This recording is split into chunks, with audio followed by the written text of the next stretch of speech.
Hello, everybody, and welcome back to The Better Opinion.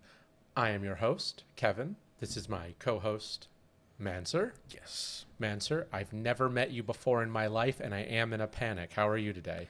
I'm fine. You're in a panic mostly because I kidnapped you and put you in here. That's true. Along with our friend Smichael. Our friend Smichael. Hey, Yeah, hey, stop laughing. You're not allowed to laugh. Yeah, you're not allowed to have, you're not a person. Stop it. Yeah. What a great start. Listen, can I offer you anything? Thank you for kidnapping me into your home. Can I offer you anything? I should let you know I don't have anything. That's a shame because I really was looking for stuff from you specifically. From me specifically. Yeah, sorry about that. So it's been a couple weeks. How you been? I mean, no one will know that, but no one will know that I've gone missing for quite a bit of time. But Yeah. how are you? I'm doing absolutely fine. I was like, honestly, I kidnapped two guys. I was like, It's exciting. It's thrilling. It's thrilling, and it's easier than I thought it would be, really. Yeah, well, it does help that I'm mixed with a variety of chemicals right now. Mm-hmm. Yeah, it makes it a lot easier. They're very useful. But potentially dangerous. You don't know what I could do. Oh, yeah. Any moment. Perhaps. I could absolutely just flip this table and start going psychopathic, or I could collapse on the floor and die. You don't even know. That one would be really powerful. Little do you know, I know how to elastate my balls and use them as a bullet. What an unhinged start to the episode. All right. Is this unanswered oddities? Are we neural viz right now? It's like...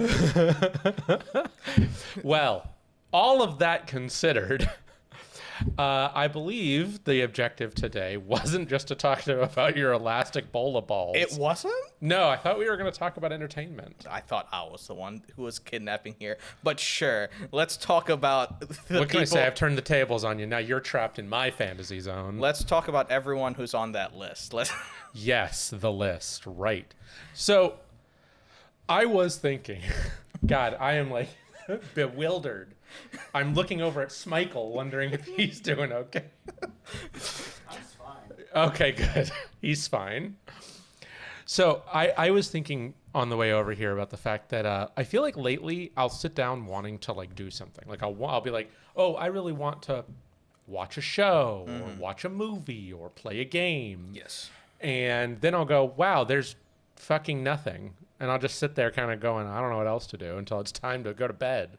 Yes. Have you experienced that?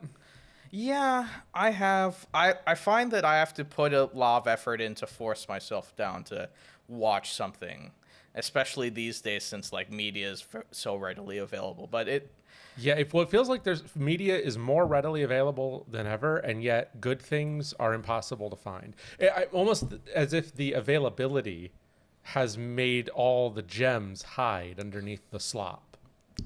Slop. I haven't heard that word on this. Yeah, we don't talk about slop around here, but today I'm bringing it back. Well, there's like that kind of duality of it's now more accessible for people to put up their shit, and because of that, now there's more shit on. Well, it reminds me of how like I don't think horror as a genre has a lot of really good stuff anymore. I know someone's gonna get upset about that, but I think there's sort of a line with horror where it doesn't necessarily need to be good to be entertaining and a little scary. But like nowadays it's like any horror that anyone considers good isn't scary at all because it's like it was all in your mind all along. Like it's all fake. It's fake. It's like the horror was, isn't it crazy to be crazy? And I find that to be sort of the prime example for almost every category. As it used to be, you could still find like some scary horror stuff. But now, you've seen this. Every Halloween we get everyone together and we don't know what to watch because everything sucks.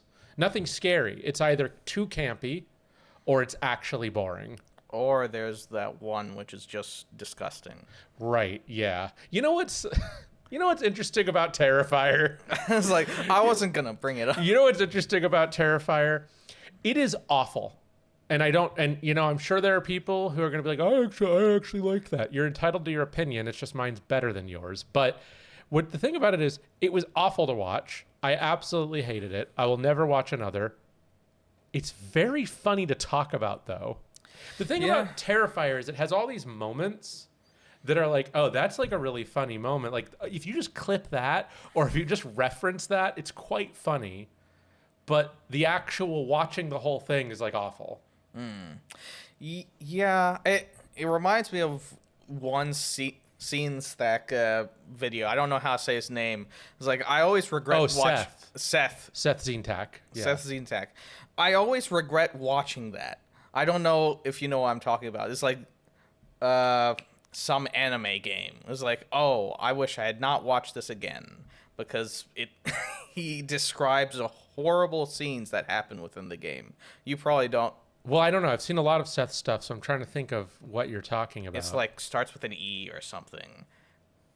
I don't want to describe the scene, and I won't. Okay. I'm just trying to think of what he's possibly played that could be that bad.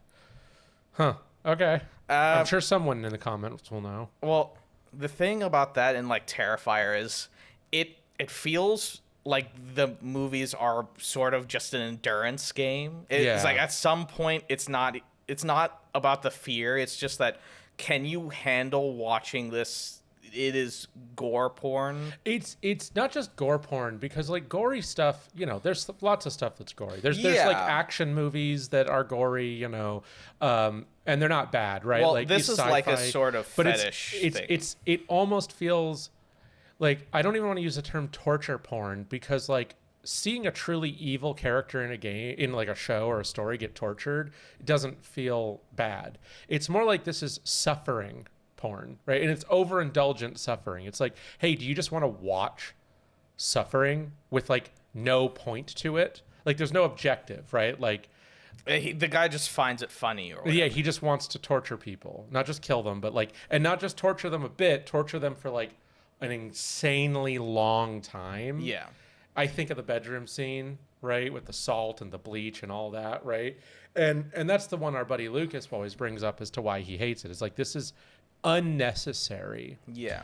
And I'm sure some people would say, oh, I thought it was great. But you know what? I didn't. It's just, it's boring. It's boring. And you're just like, wow, I just feel bad. Like this girl did literally nothing. Yeah. She's not the enemy of the character. She's not even the main character. She's not even like a bad person that we know. She's just like normal, and she just like behaved normal, and so but it's like super prolonged, and there's like no real benefit to it. But my goal here isn't to talk about Terrifier, but I think Terrifier is a prime example of like that idea of like it can be really funny to reference it, but it is terrible to watch. But going back to my original point is that horror nowadays, I think is a good example of what I was trying to explain in that there are good horror movies. Mm-hmm. But the vast majority of horror movies that I experience are like either really boring or the story is, well, they were crazy. And I'm like, that's not like, I'm not afraid of going crazy because if I'm crazy, I won't experience it anymore. I'm already insane. Right. Well, but like, I want real, I want to go back to like when there was like real monsters, real killers, real horror. Yeah. And so you go and you log into something, anything, and you go to the horror category and trying to be like, okay, how do I find the good one? Mm-hmm. Something good that's just like a nice horror film that isn't old or Jason 37 in space porno edition, right? It's like, how do I find that? They don't have like, well, if you tried to go by ratings, you're going to get shit like Hereditary that while is really popular with other people, and I'm sure, you know, it's a very artfully made film, I found it very boring, you know, because again, it's, well, isn't it scary to be crazy? You know, isn't it scary, your genetics, right? Like, it's like, this stuff isn't entertaining to me. How do I find just like normal horror without entering the world of comedy? Because if you go and you search by negative ratings, you can find something really bad. You know what I mean? How do you filter? It's the same thing on Steam, right? Mm-hmm. How do you filter through the slop to find something good? You just have to hope other people find it. But then, oftentimes, you just end up with like, oh, it's the latest streamer bait, right? Yeah. Like Lethal Company, you know, Headliners, Repo. And I'm not criticizing those games. I hear Repo is very good as Lethal Company clones go. Yeah. Right? I've heard it's the best so far. It's still that thing. How do I find like... I love Kenshi. I wouldn't have found Kenshi through any means that wasn't the word of mouth of the mentally deranged people surrounding me who like autistically put together and very dangerously time-consuming games. I wouldn't have ever found it, right? I couldn't have, independent of the weirdos I hang out with, I could have never found it. Searching for good media is an interesting topic because I often find a hard time looking for, generally I'm looking for something good to read. Right. Because That's hard. that is very hard, especially when, Even when someone highly rates a book, I'm like, oh, this sucks. yeah, because I also, even if I think a book is good, that doesn't mean I'll like it. True. It can be well written and not be entertaining. It's like, Or just not be to your tastes. because I think all the Shakespeare stories are good, I just don't like them. Yeah, same. Yeah. It's like I understand them, yeah. I know what they're saying, but like it's like they make me depressed. Sure, yeah. So yeah, it's interesting because I personally have a thing for stuff like well, Arcane. The first like season of Arcane was like very good at baiting me with like the beginning because Right. it hit like all the marks. Like it's like people, it's like young children doing like an Oceans like thing, and Yeah, like an slum. Ocean's 11. Is like it remind me of like, oh, this is like Lies of Locke Lamora but less grim. Okay. It was like, wow, this could be very cool.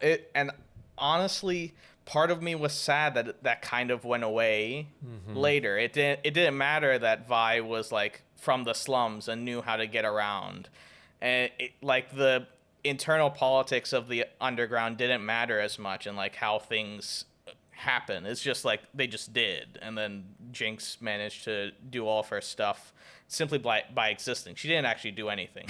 Right. And I find execution is difficult. I've also like mentioned I think in your stream constantly that the Wheel of Time Oh, the is Wheel like of Time series. later on kind of, it's like made me kind of frustrated because there are moments of the Wheel of Time I really like, but then most of it is just like, I just hate these characters. They're horrible human beings. Like, I'll give you an example. At one point, someone who used to be the main love interest like looked at these like was like, wow, these are horrible. I'd hate for these to like get into enemy hands. These control like male magicians who are evil because they're male, but I could use this to control my good friend for a long time in case he got. It was like, wow, I hate that you said that. Yeah, that's terrible. And then the main character, who's supposed to be one of the main characters, it's like shoots like near like people he's forcibly conscripting. It was like, oh, I'll pretend that I didn't notice that they were my friends. I was like, oh wow, I hate that about you. And I've never read the Wheel of Time series, but I kind of get what you're getting at. One of the things that I think happens a lot with almost any good series, I would bring up the Dresden Files for this, is you have a really unique idea. And during the beginning, when you're establishing the world, things are a little more low stakes. The main character is more low stakes. You're really running with your central theme.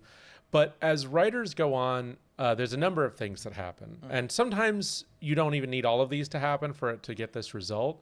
One, the writer becomes too confident in themselves. They get success, and then they think that like what they're doing is, well, it's just the best, right? Two, they fall too much in love with their own characters. So then they want to make their characters do more and more and more. So one of the reasons I bring up the Dresden Files is one of its problems is it kind of has what I call Dragon Ball Z syndrome. Now, other people call it power creep, but I think power creep is too generic and broad. Yeah. There's a very specific thing that Dragon Ball Z does, where in Dragon Ball, it's just a bunch of young people. We know the main character's kind of special, but other than that, right? Like they're moving through the world, they're dealing with problems, and like the most dangerous thing they face is a guy who has one special power. He can really slowly cast a laser beam, right? Whoa.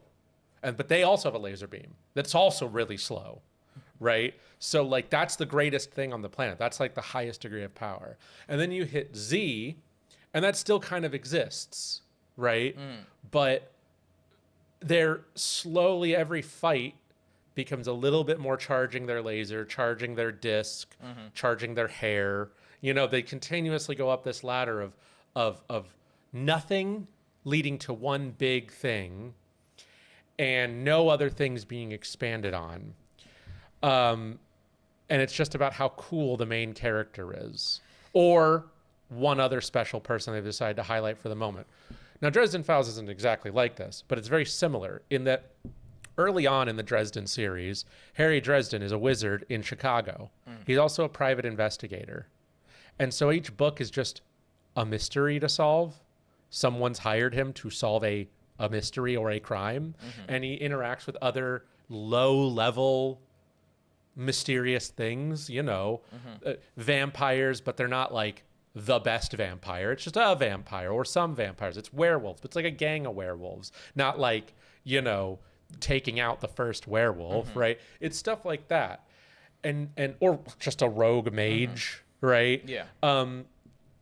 But as the series goes on, he just becomes such a main character, and he piles on special powers, and, you know, he's next door neighbors with, you know, this great paladin, and he's meeting angels, and now he's literally meeting defunct gods and fighting for the fate of the world. And that's really, like, I'm sure to the writer, it's like, oh, well, we're going down the rabbit hole. Look at how all this world building. And I go, I picked up the book because I read that this was about a wizard who is a private detective. I find Gumshoe Wizard to be a very fun concept.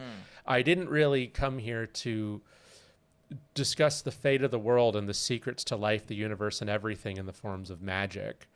And this is what writers do. And you see this with almost anything, any TV show, any book that goes on too long devolves into this sort of just like indulgent mess that some people may say, oh, they like it. And to some degree I do too. I mean, there's something, it's interesting to hear, oh, we're going to break in, we're going to Ocean's 11 Hades vault.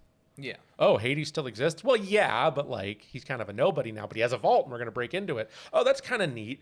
But at the same time, you've completely lost the original synopsis, the original idea of this thing. Go ahead. I think there's like a general problem with scale and writers is that when you have more scale, you feel like you can ignore your characters, which feels not great. I think one of my favorite series of all times kind of does the inverse. You know the universe is going to be all right. This is my perception of the series. You know the universe is going to be all right. It's just, will the main character come out all right after all that's done? Because he's like, the best way to explain is like he's the pebble they put into the wheel. They also use a wheel in this to describe it, to like fix things. But it's like, will he be all right after he kind of like chips through? It's the Chivalry Farseer trilogy. I've like mentioned, like, you probably haven't heard of it. I've never heard of it. No. And I can explain the story, and you probably will never read it, so it's fine. So the story is about this little kid who like finds out he's a bastard. He goes through. He learns. I thought he would have just known. Oh yeah, it's like everyone. He comes through. Well, a bastard is someone who's like an illegitimate child. Yes. I assume he already knew that due to the lack of his dad. Well, like when you're a child, you don't really understand. Like he learns this at a very early age. Okay. And it's like, Timmy, you can finally speak language. I would like to inform you that you're a bastard. yeah. He learns this. He comes and like he's taught to be like Third word. He learned mama, papa, bastard. Yes. He learns that like he's like supposed to be a thief in order to like not like come in line to. So he doesn't like get into the line of succession. He needs to like be a bit behind like closed doors and not really try to, you know, mess with the royal family succession. Yeah. Like, okay. And he goes through like a bunch of different things, but one thing he really wants is he really wants to be with his childhood friend. Okay. As a lover. Oh. And throughout the series, all of his responsibilities kind of come in the way of this. At some point, he's thought to be dead by most of the people he loves, and he kind of doesn't want to come back because of various like black ties to his name. He feels that he'll just kill everyone, or Yeah, we don't like it when it's a black tie affair. yeah, A little and, too dressy for me. and it's I like, got so many of them, I just can't be involved. and over time is like he just goes through a lot of shit, but generally it doesn't feel like the world is going to end. The world is at stake, but we kind of know that's going to be okay because things are along the path. The thing that I constantly see throughout the story that you're worried about is, will the main character and all the people he likes be okay after all it's said and done? And I really like that. I like that way of doing the Chosen One story, because you're not, it's like, this author's not trying to put on you. It was like, well, maybe he might not succeed. Right. No, he'll succeed, but will he be okay afterwards? I get what you're getting at. I'm not a big fan of Chosen One storylines. I think that's Yeah, sort of I boring don't- and burnout. And actually, I feel this way in a lot of things. I've talked about this with video games, and this is my issue with Final Fantasy 14. Which I've talked about in past episodes, but anyone who hasn't seen that, I'd like to reiterate, I've played Final Fantasy 14 since 1.0, and I've played the game for a long time. It is a game that I like and I have played significantly, but also it is a criticism I have. And that criticism is I am the main character of my story, right? So issue with Dawn Trail, you're not the main character of your story. You're following around a different character. At the same time, there's a difference between being the main character and being the chosen one. One of my problems with the main story is that you spend a lot of time just being the chosen one, right? And I find that rather boring. One of my favorite, and I didn't like that when World of Warcraft ended up going there. I like when I'm just a guy doing stuff. That's really what I like about, I'll bring it up again, something like Kenshi, right? You start as you're just a guy. What's your backstory? I don't know. I eat dirt. Like, and then you go and you have a story, you know, and you do stuff until you die, and then the people you leave behind continue your story, or you decide to start a new save, you know. And from a thing you told me, that's not like a unique thing to both of us, because I don't like Chosen Ones most of the time either. Because generally it feels like in a story when you're just the Chosen One, that's kind of all you are. Right. You don't have any other personality traits. And it's like, I remember you said there was like this like create your party thing, and then everyone liked to pick the Nameless rank and file soldier. Yeah, it's called Bro Quest. It's an old 4chan meme that over the years has been more and more fleshed out, and they like redid the art for it. But yeah, in Bro Quest, it's like choose your party, right? Like who are the people who's going to form your party? And the one that people always like, and they draw him like super muscular, is like or like heroic looking, is the nameless rank and file soldier, whose description is just he has no clue why he's here and probably doesn't really belong, but he's going to do his best.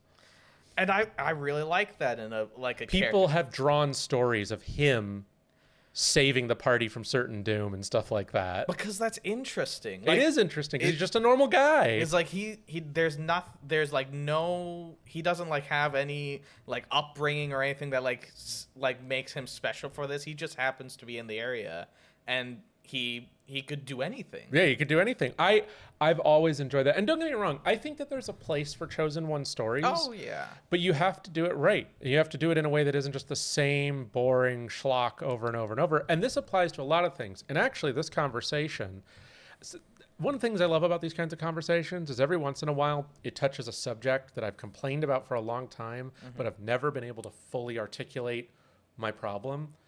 It's romance and stories. And people always go, I hate it. I hate love stories in movies. I hate them. And people are always like, why? You don't like romance? I'm like, no, I love a good romance. Key word there is good. And that's because whenever someone inserts romance into a film or a plot, it is never just a thing that is happening. It is, in some cases, the antagonist of the plot or a secondary antagonist. And I don't mean the partner is, I mean the romance is. Yeah.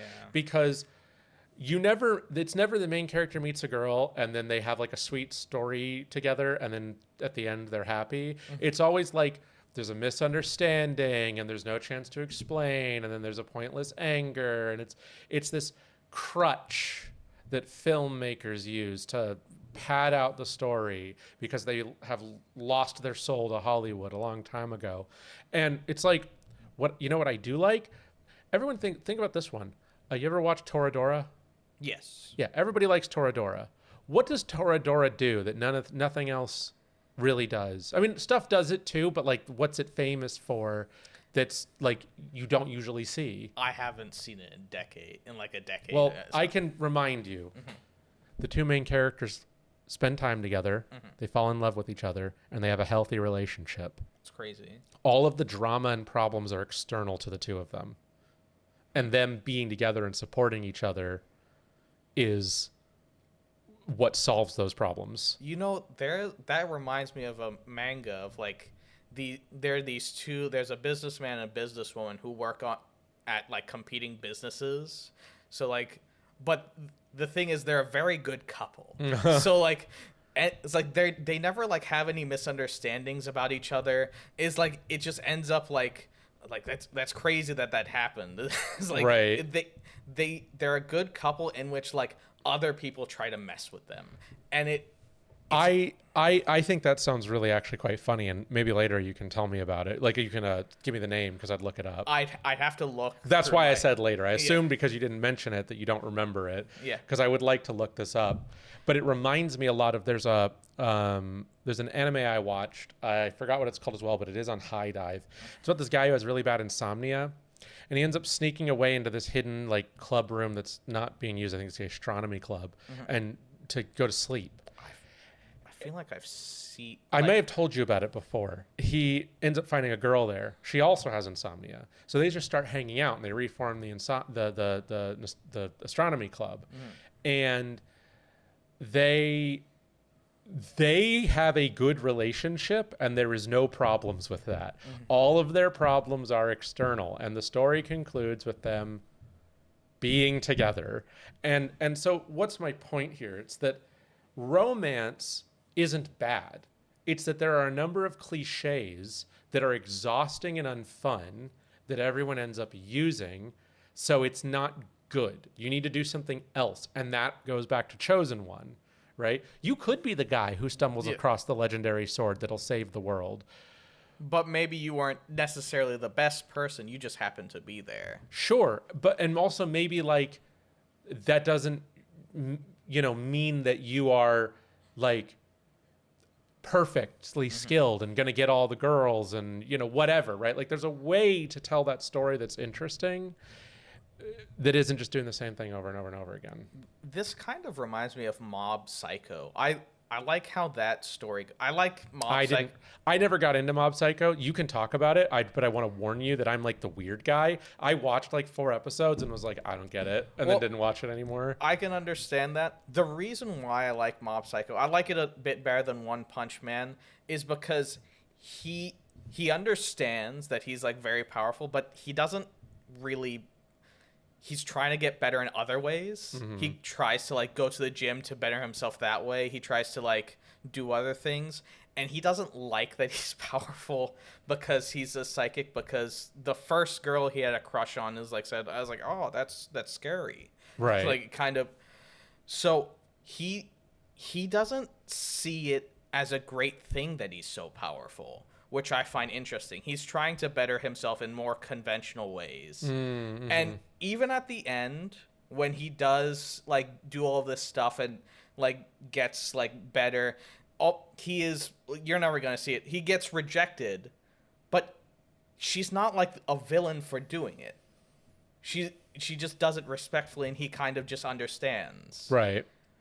It's a nice change of pace. It's a nice change of pace, and it's also a nice like show of how he values relationships more than being like this. I don't like this reclusive, a very strong guy who lives in the shadows or whatever. That I kind of also hate in a lot of. What's this conversation reminded me of another anime I saw, which is based on a manga, obviously. It's romance, where there's this like short little weird guy, very chuny. He's like one of those guys who like sits there and goes, "Yeah, I'm really fucked in the head. None of these guys know it, but I'm like a psycho." And then like over time, he socializes.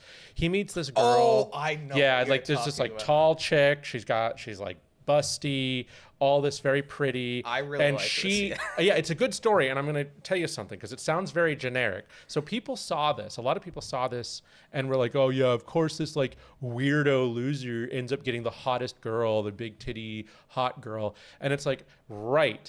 But besides the fact that it's a very cute story, she doesn't just fall for him immediately. Like build this relationship, they fall for each other. It was also written by a woman. And the character looks like her. I've seen the author. She is a tall woman with very large breasts, and she's very pretty. And so you realize that she just wrote a story about herself meeting a short king that she falls in love with. Well, I don't even think he looks horrible. Well, no, he doesn't. But like, in anime standards, he's like the short weirdo, right? He's not the tall Chad. But my point here is we're ignoring that. The point that I'm making is that it's a stereotype that the author writes the weirdo the plain nobody main character gets the girl, except the author wasn't a man writing in a self-insert. The author was a woman who wrote a character that looked exactly like her. Well, she did write a self-insert. So. She did write a self-insert, getting the guy. The guy is the weirdo. That's who she wants. And I think that's very fun. I always love when people criticize a story only for the author to be a woman. They're like, "Oh yeah, a man obviously wrote this." Wrong, idiot. Yeah, But going back to my original point is that we've talked about a lot of things here, but at the end of the day, these are either very popular or like things we've individually found through other sources. How in the modern age of this ultra saturation do you actually find that stuff if you have no one to recommend it to you? You just recommended this, story about these two business people, right? I would have never found that. You don't even remember the name. I have to wait for you to give me that. But like, I wouldn't have found that on my own. I needed you to tell me about it, to go, "Oh wow, that's interesting." And yes, word of mouth is a big deal. But like, we live in an age where even expressing that you like something ends up in a debate, or dislike something for that matter. You gotta dig, cause like I'll be honest, most of the stuff I find it's because I look for stuff. I'm constantly looking for new things to read. Like I'll tell you, like a manga I'm reading now called Goodbye. It's not even a romance novel. It's like a little kid after World War II. He's learning to live in like a poor little shack with his grandmother. I find it very interesting because it's just a slice of life, but there's a lot of like it's like. I mean, I would agree you do have to dig, but it can be hard. Oh yeah. It can be hard, and I feel like it's harder than it was 10 years ago because I feel like we're so inundated. Here's what I feel like, and I could be wrong here, but I do feel like when I was younger, not even 10 years, let's say 15 years ago, I feel like when I was younger, and this could just be a misconception, I accept that a lot of, let's say my main hobby was video games, right? So we'll talk about video games. A lot of the times it's like a lot of games would come out, and there's always at least one really good one every release cycle, at least, if not more, right? And there's a lot of garbage too. I mean, tons of really bad games came out 15, 20 years ago. Yeah. But all the major news sources, you could go and you could watch something like X Play and they'd talk about games and they'd be actually good games. Yeah. Right? Nowadays, all of the major sources for talking about a game or something to play is mostly slop. It's like influencers pushing just like the same things. You go on Twitch or something, they're all just playing like the same games over and over and over. It's a lot of just like, and the things that come out are all to cater to that because, a streamer plays a game and then it becomes popular and then all their viewers buy it. And like, that's the strategy. And there are still good things coming out. I'm not saying there aren't, but it felt like you could get steadily fed actually good stuff, but nobody listens to reviews because they're all bought and paid for. Well, it's because the holes in the filter have become much larger. It's much easier it's like, well, you probably already know this. by the ease of technology, things are just becoming easier to do. It's easier to report on things. It's easier to like just develop a game. You don't even have to know how to code now these days. I mean, like, it might not run well, but if you tell Claude like make a game, it'll make a game. Nothing runs well anyway. Well, nothing runs well anyway. Because nobody optimizes. Programming's been out the window for AAA games for forever. It doesn't matter whether you're playing Kenshi or you're playing Monster Hunter Wilds. None of it runs. It's because they have these like 200,000 people teams, and somehow they're going to organize all. That's a scale issue, and it's kind of, I'd say it kind of goes beyond the bounds of what we're talking about. But yeah, you are right in that. But yeah, part of it is the filters that you couldn't just patch a game either. It's like there was a lot of things in your way to actually not even just like make your game, but even to present it, you had to pay money to. It's like, I'm not. Yeah, no, I get what you're getting. Actually, this brings up a good point. Because I see this happen. So people will complain. Used to be people released a finished game, and then people go, "You're stupid if you think that games didn't release with bugs." And I'm like, here's the problem. Games released with bugs. Yes. But games released with way less bugs and as more of a complete product. You know, bad games came out and nobody played them because they were shit. But nowadays, well-liked good games release as pieces of shit that then get a patch a week later or a month later, right? Yeah. Because now, before, you couldn't release the game as garbage. Or you didn't want to. I mean, you could physically, and sometimes they did, and those games bombed. But if you wanted your game to succeed, you had to have a mostly complete game. You used to have to be like 99%. So 1% is still problems. Okay, fine. You know, lots of old console games were like that. They've got bugs. But now everything's on PC or connected to the internet. Everything can be patched. So what developers do is they go, oh, well, these are not so mission critical, or at least we believe they aren't, that we're going to let them stay. We're going to get those because we need to hit this release date. And then we'll work on fixing it. I mean, you look at Stalker 2. I like Stalker 2. I made a video on my other channel about Stalker 2. I really liked it. It had so many problems, and they've patched some of them, and that's great, but people already beat the game by then. And the major problems, like A-Life, still not complete. The game still doesn't actually have A-Life. That's like Stalker. That is the core of Stalker, right? It's gone, and nobody's playing the game anymore because they finished it. I think a part of the problem with these releases is that they really want to hit a certain time, so they're not getting in like to other releases. I know the big one is Call of Duty. No one wants to get in the way of the Call of Duty release because otherwise, who's going to buy their game? Me, because I don't play Call of Duty, because Call of Duty is no longer good. Oh, yeah. I used to love Call of Duty. I don't want to just sound like I'm one of those guys. I used to love Call of Duty, but it's shit now. Series sucks. Yeah. Even if you like Call of Duty, I think you're just like coping. I think if you play modern Call of Duty games as someone who's always liked Call of Duty, instead of coming into it just now, I think you're actually just living on cope. Yeah. I've tried, like, what is it, Modern Warfare 1? It doesn't, I don't know. I don't have the mindset to, like, remember what I liked about the old Call of Duties to say what's bad about it. But the multiplayer isn't the same either. Yeah. The new Modern Warfare games, when you play multiplayer, all of the maps are just designed for the kind of insane gameplay that has sort of come to be this like quick scope, run, you know, running and shooting, running and gunning, barely look, Twitch-based gameplay, careful gameplay like no longer exists. And the maps are designed for that. So like no matter what room you're in, there's nowhere you can stand where there are not multiple angles for you to get shot in the back. Like anywhere on any map. Everywhere has a hole in the wall, something. There's no cover. There's no holding a point. There's no holding a position. There's always some other angle that some guy who happened to spawn behind you can see you from and shoot you.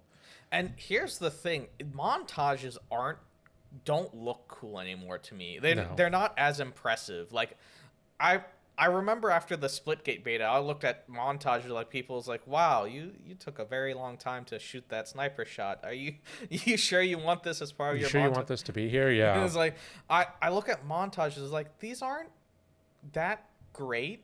It's like, because by this point, I've already seen like goats of the game. It's like, I'm gonna name some names you probably don't know. It's like Bolo. That's the only one that comes to mind. I'm gonna name one name. I'm gonna name some names. One name.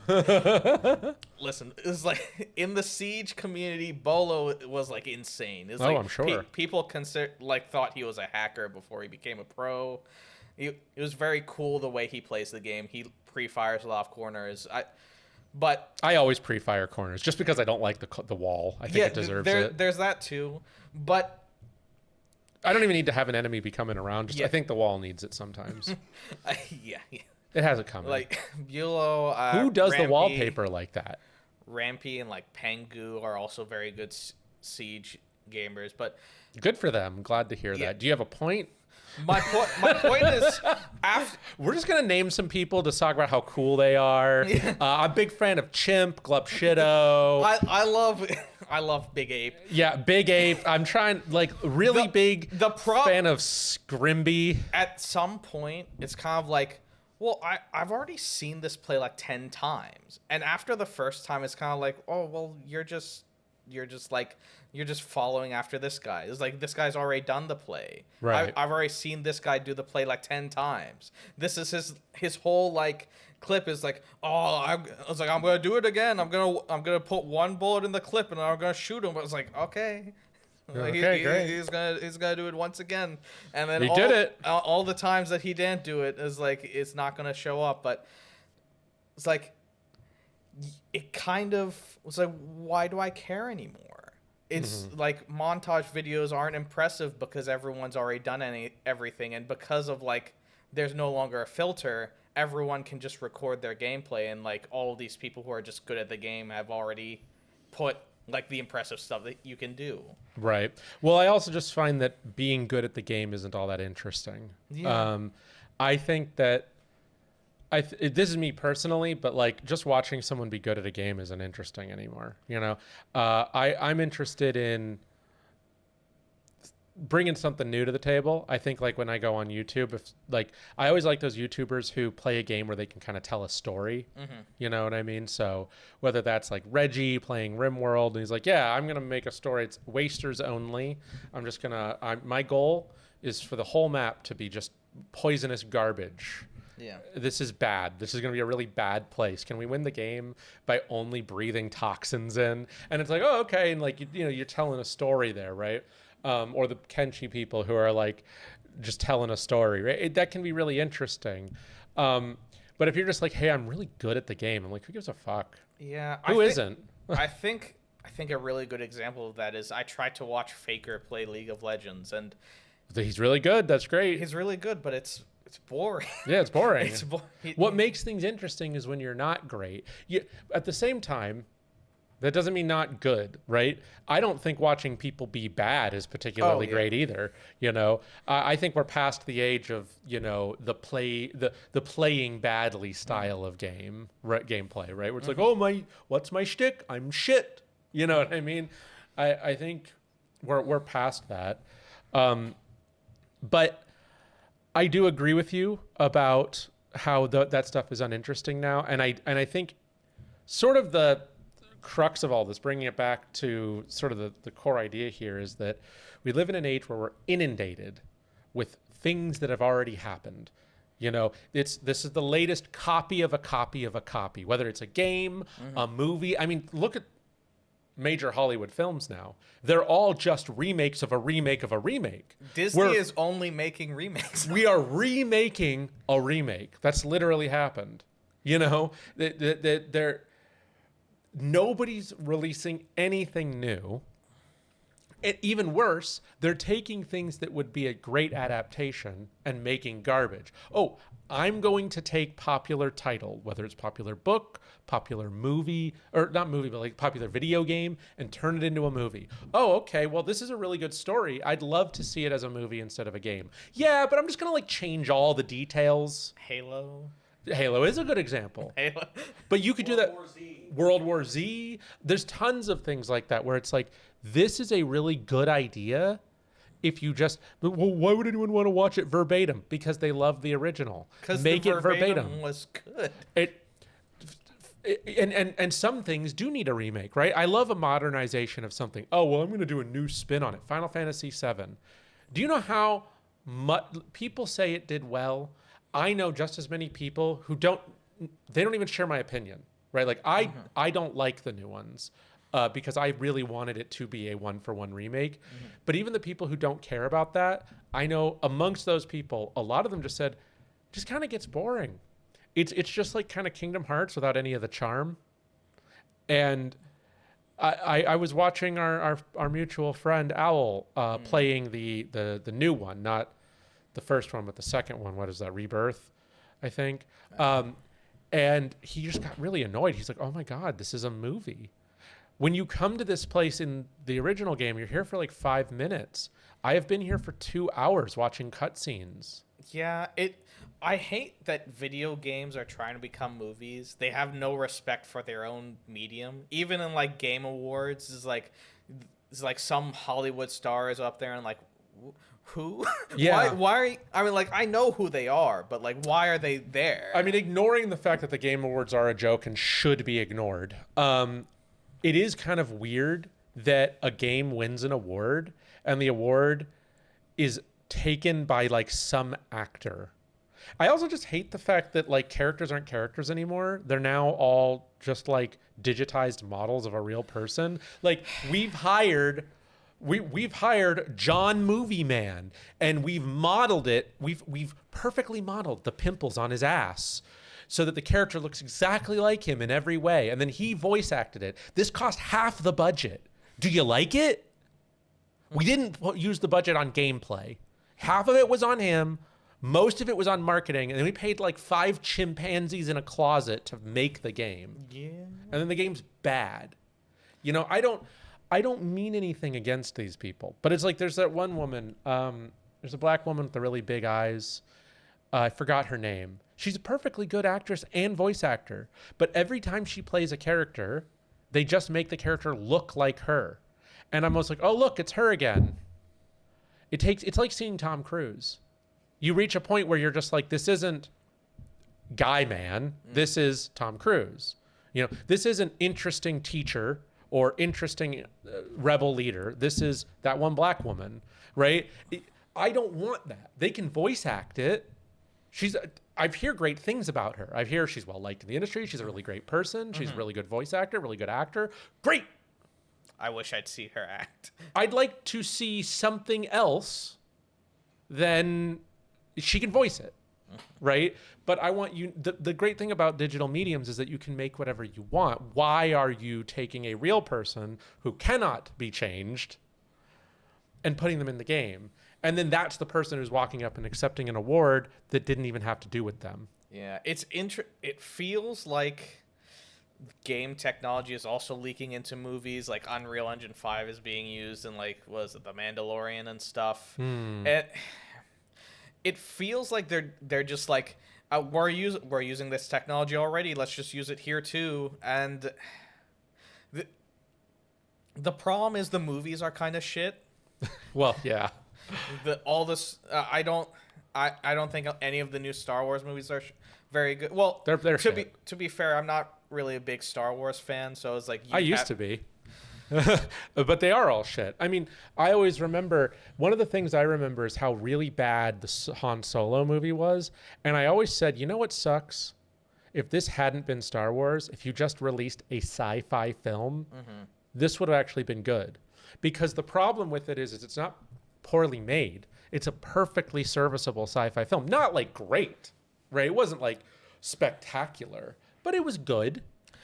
But it's not Han Solo. And I don't just mean out of bitterness because it's not, Harrison Ford. I mean, he's not Han Solo. None of the characters feel like they belong in Star Wars. They don't. Donald Glover, I know everyone loves to jerk him off. I don't find him very interesting as a musician or as an actor. He was fine in Community. But everyone like blows smoke up his ass proverbially every time he's in something. They go, Donald Glover's in it. And I'm like, great. I can't wait for him to act like Donald Glover, and he was fine. He didn't do a bad job. He's just not, it didn't feel like he was Lando, right? All of the characters didn't feel like they were who they were supposed to be. and it didn't feel like Star Wars. But if you had called it something like Rise of the Smuggler, right, and just not been in Star Wars, you know, if they hadn't gone to Kessel and instead had gone to like Planet Drugs, and they weren't delivering spice, they were delivering cocaine, it would have been a great film. You know, like it would not great. It would have been a good film, a good possible science fiction film. I feel the same thing about the Star Trek movie, which is fun. The interesting thing, the Star Trek movie came out a long time ago. I know because I was in an interesting place where I watched the Star Trek movie first before watching the Star Trek series. And after watching the Star Trek series, it made me very angry at the Star Trek movie. Because they're just action films. Because it's just an action film, and it misses all the great parts of Star Trek. Yeah, it doesn't understand what Star Trek was about. Which is like the bridge crew and like the captain being a captain of a starship who cares about his crew. Yeah. Which makes the like original Star Trek so cool and makes the Next Generation so cool because of the interesting dynamic there. They don't just like they don't go into any interaction like, well, my crew are here to be soldiers. Like, no, my first priority is my crew and the rules of the Starship Enterprise. It's not that they don't try to make solutions. It's that they have to like think about what they have responsibilities. There's a lot more social dynamic thought and problem solving that goes into the stories of actual Star Trek versus the films. Also, can I just say as an aside, while I have nothing against him, I get really taken out of any film when Benedict Cumberbatch is in it.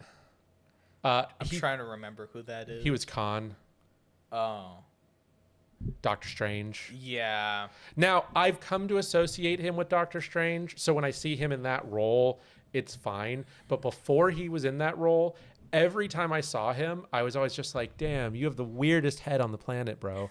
Fair And like, that's not meant to be mean. I understand. I'm not trying to be mean. And it's just that he was too distinct and it was impossible to just stop going, damn, how did your head do that? He's also a weird choice for Khan, specifically. If you've ever like seen him in the movies, who Khan is, he's like a warlord. He's like a dictator. Right. Someone closer to Donald Trump and not Shots fired.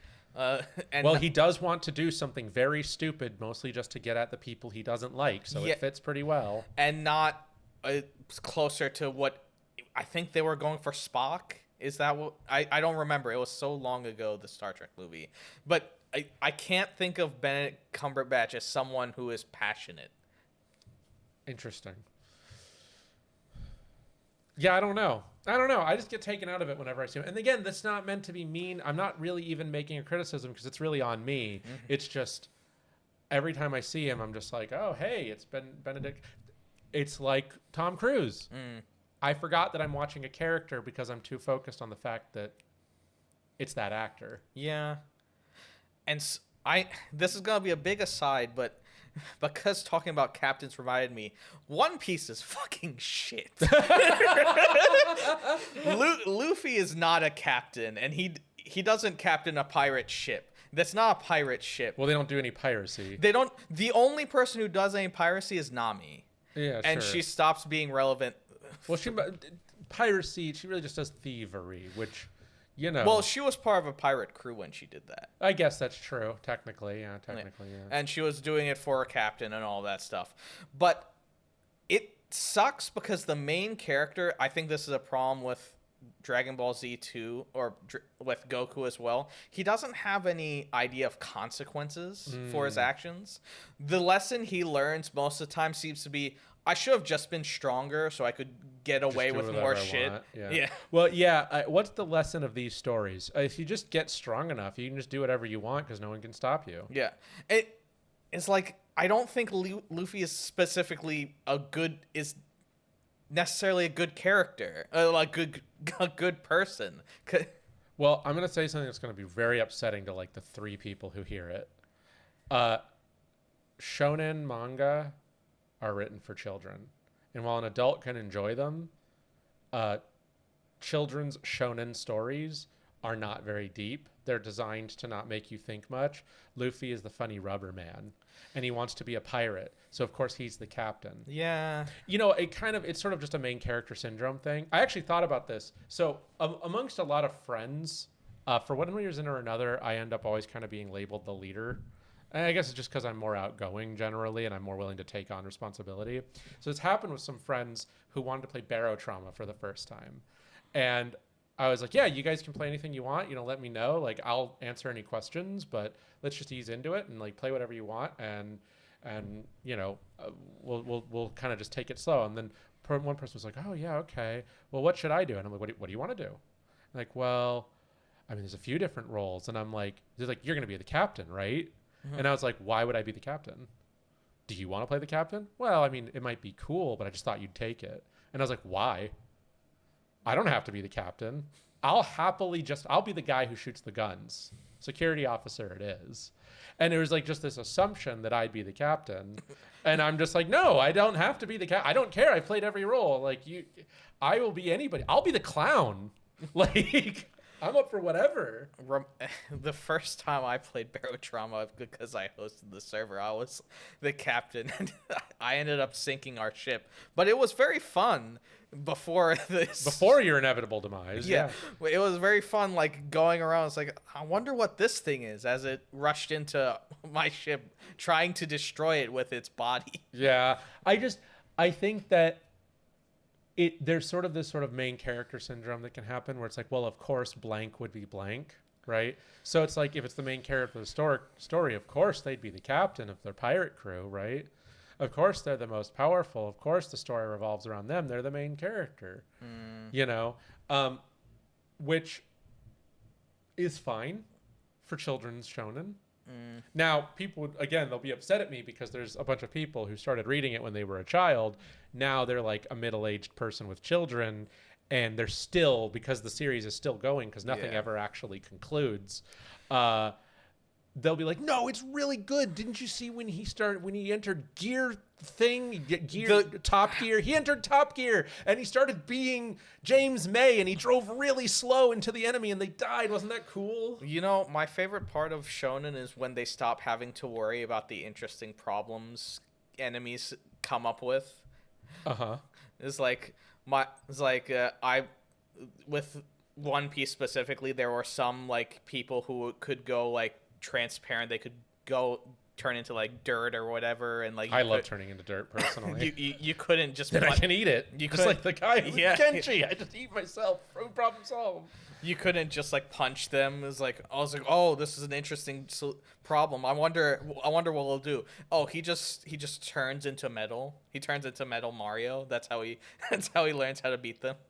It's like he doesn't have to worry about it anymore. He just turns gray, and it's well. Who needs creative problem solving when you can just be better, be built different? Yeah, that's actually the worst. I remember there's a comic I saw that I thought was very funny, and it's an old one, but it got re-brought up to me recently, which was a little girl reading a story, and it's like, in this land there are the amazing sky people who are the most beautiful and amazing, and they can cast amazing magics.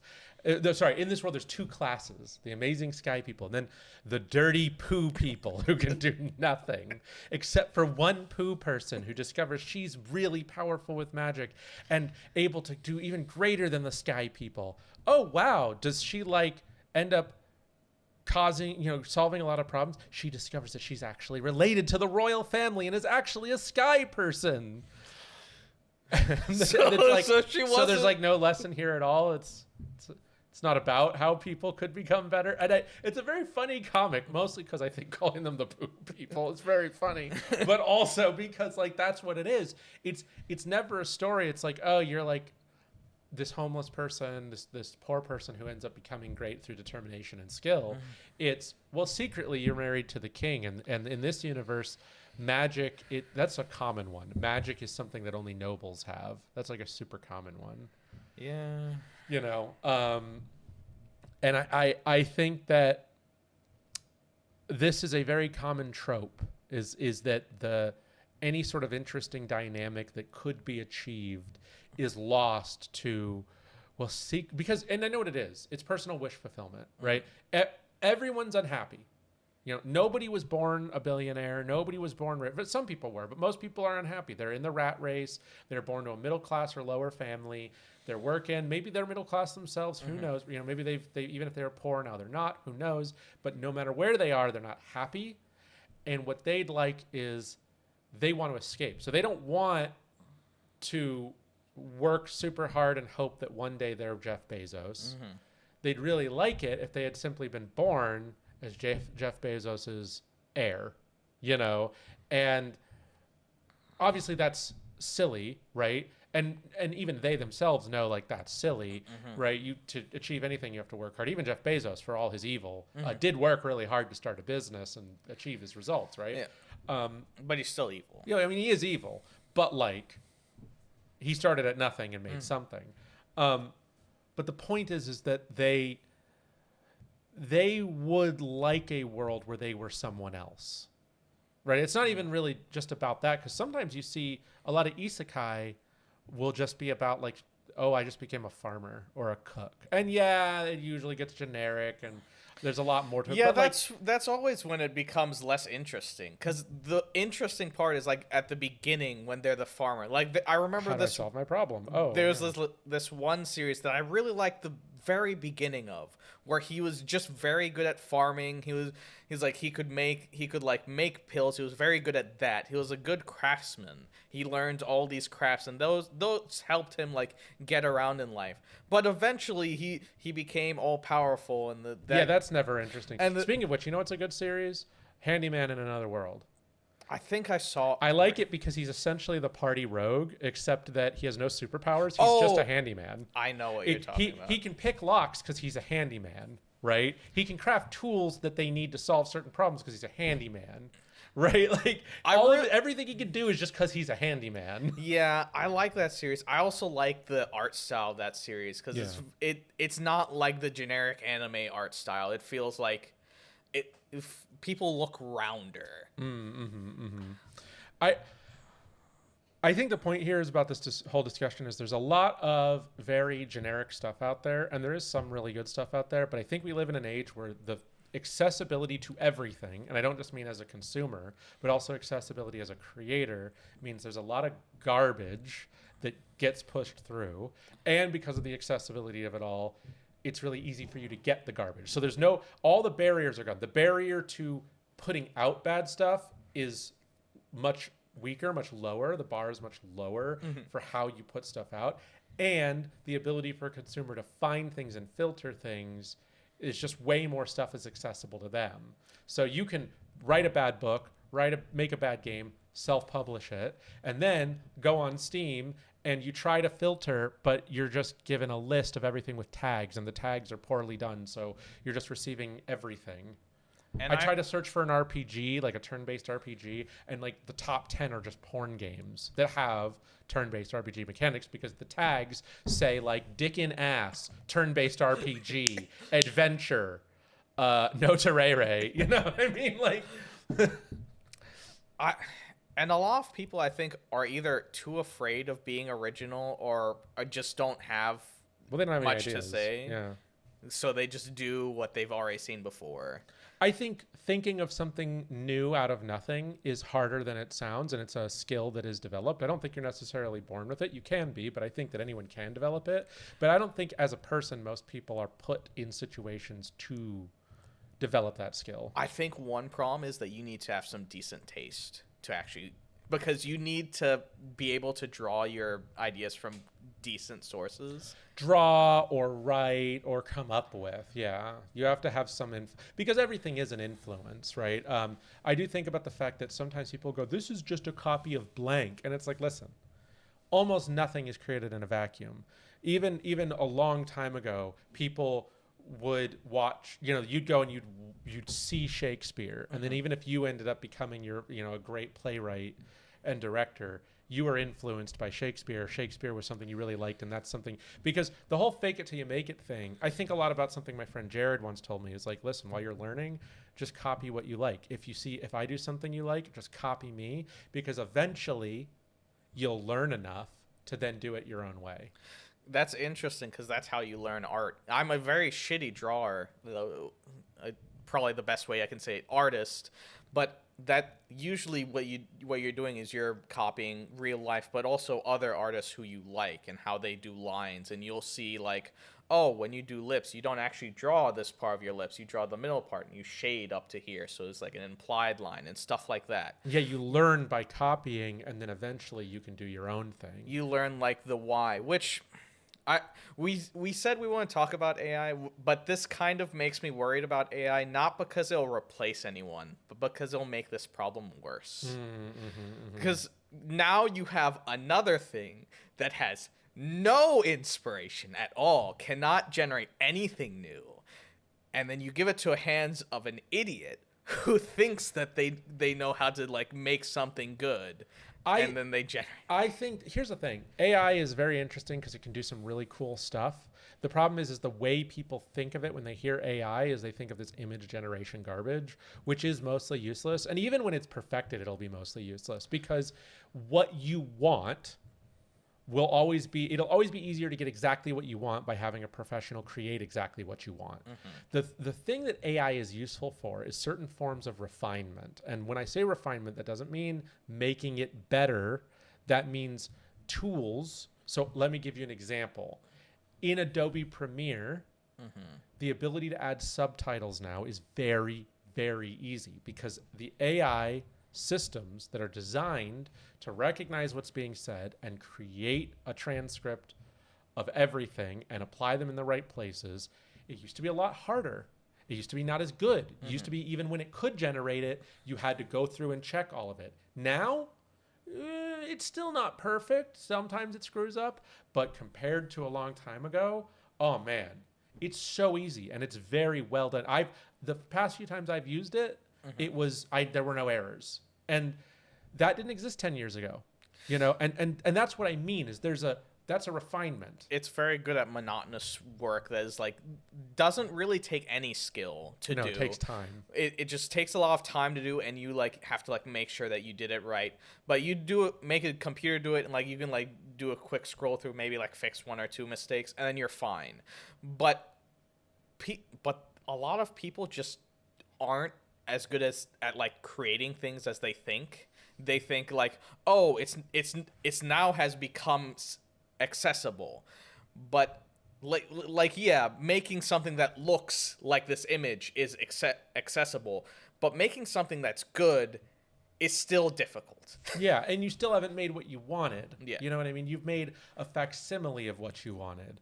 The thing about AI image generation is it's a game of good enough. Oh, okay, this is close to what I was thinking, rather than this is what I was thinking, right? And what I think of in Photoshop, there are some great tools that use AI to do things like, oh, I specifically want to like remove this, right? Like I know that a really good Photoshop user can do that stuff really easily, but as someone who only uses it on occasion, sometimes I'm like, I really just need to remove this. Yeah. And there's a tool now that didn't used to exist when I was in college. I used to do it, but I did it poorly and it took me a lot of time. Now it's just like, oh, I just need to remove the background from this object, and that is just doable, right? Very well done. It looks good, especially when you're not needing it to be great. Like I don't need great. I just need quickly done for like a shit post in a video I'm editing, right? That's where AI is going to be valuable. Right now, we're in this transitory period where people are obsessed with the novelties, and there are very, very stupid people in business. And I want to say this, and I'll say this as a matter of fact, because I worked dealing with a lot of executives and a lot of people in power at a major corporation, major multinational corporation for a very long time in my life, longer than I would like. You do not actually have to be that smart to achieve a particularly good position. You may not be the best of the best, but there are so many different factors into getting hired somewhere. It can be nepotism. It can be influence through family, through money. It can be just your background without actually having done anything good. Or it can just be happenstance. Something was really needed and you have credentials. But those credentials don't even actually usually require you to prove you did anything good. Yeah. How many sales directors who are mentally handicapped have I ever encountered? A lot. Well, he's got 20 years of sales. Yeah, doing what? You know, how good was he? Oh, this is the new marketing director. Oh, they really good at marketing? Well, he used to run a media company. Oh, why'd he stop running that? And then you work with them and they know nothing about media and they're really incompetent. Now, this isn't for me to complain. It's to say that these are the kinds of people who are decision makers. So then they see AI, it's the new tech. We've got to fire all our artists, fire all our employees, replace them with a bot.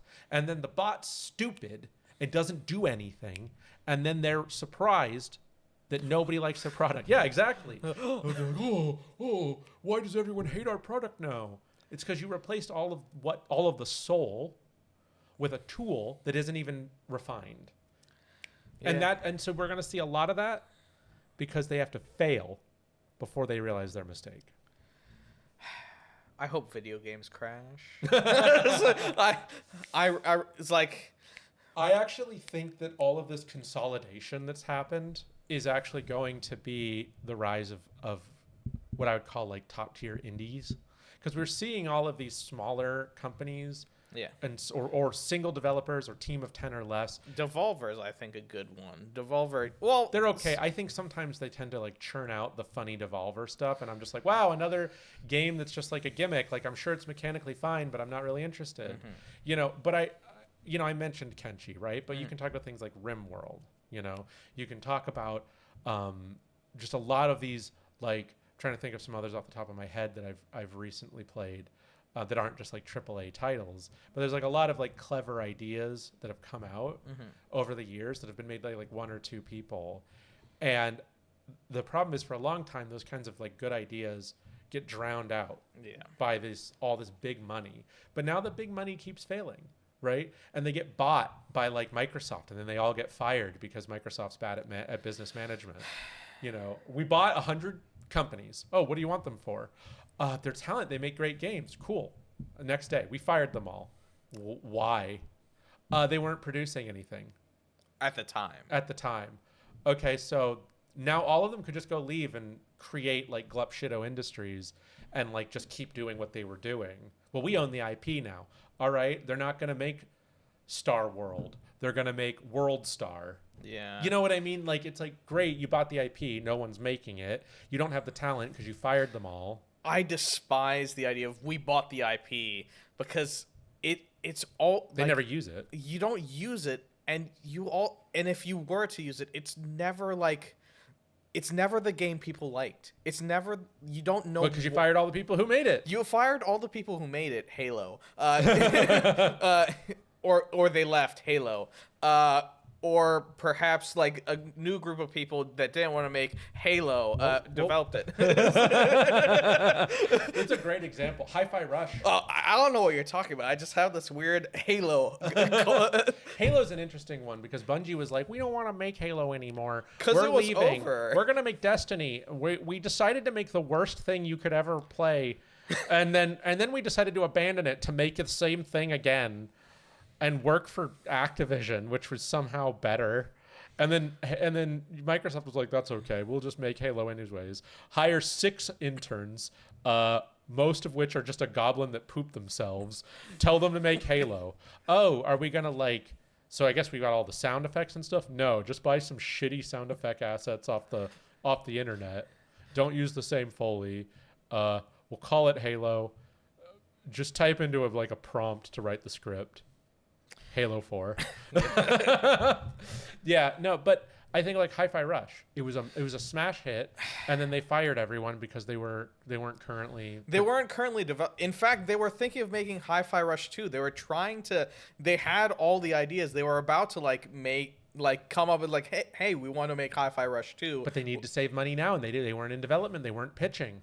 They were just nothing. Yeah. So we had to cut the costs. And that's like, okay, well, now you'll never have Hi-Fi Rush 2 because the people who made that are all gone. All the expertise. And everyone was screaming at them for doing them, and they because their excuse was so shitty. Well, it is spreadsheet business management. Yeah. You just see a number. This is a sunk cost. Let's make it up. We're spending $1 million on salaries, $2 million on salaries, and what's the production of that? Right now, 0. Okay, get rid of it. right? What they don't understand is like, well, yeah, we pay that now while they're coming up with the idea, and then they pitch the idea, and then they make it, and then we make $10 million or $100 million, which is going to make up for the fact that we paid. Let's say they make $100 million and it cost them $10 million of salaries because they had to.